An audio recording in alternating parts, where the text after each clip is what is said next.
நான் எஸ்எஸ்சி சொல்லிட்டு விஜயகாந்த் சார்னா ரொம்ப பிடிக்கும், அவர் படங்கள் அப்படி ஒரு சப்போர்ட்காக அவ்வளவு பெரிய ஸ்டாரோட நம்ம பையன் நடிச்சா எப்படி அந்த பயம் எல்லாம் போறதுக்காக அப்படி பண்ணியிருக்காருன்னு சொன்னாரு. ஸோ என்னோட லக் என்னன்னா நான் 2 பேர்கிட்டமே நடிச்சிருக்கேன். ஸோ இவருக்கு I think Vijay also likes Vijayakanth.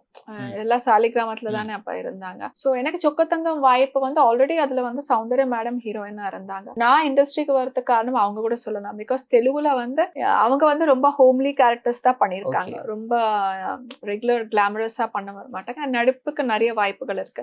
And எனக்கு எங்க அப்பாவுக்கு ரொம்ப பிடிக்கும் சௌந்தர்யா, அவங்களன்னா ரொம்ப பிடிக்கும். ஸோ எனக்கு அவங்க வந்து like she was leading that time.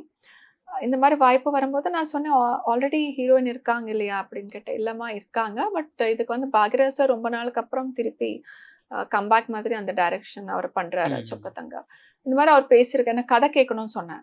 கதை கேட்கணும்னு சொன்னா அவர் லைன்ல வந்தார். என்னோட கேரக்டர் பொறுத்து நான் சொல்றேன்மா, ஃபுல் கதை சொல்ல முடியாது, இந்த மாதிரி இன்டர்வல்ல இருந்து தான் நீங்க வருவீங்க, இந்த மாதிரி இருக்குன்னு சொன்னா சரி ஓகேங்க நாளைக்கு சொல்றேன்னு சொல்லியிருக்கேன். யோசிச்சு நமக்கு தான் சௌந்தர்யா மேடம்னா பிடிக்குமே, இப்போ வந்து போனா டெய்லி அவங்கள நம்ம ஷூட்டிங்ல பார்க்கலாம், சூப்பரா இருக்குமே, அந்த மாதிரி நான் ஓகே பண்ணேன்.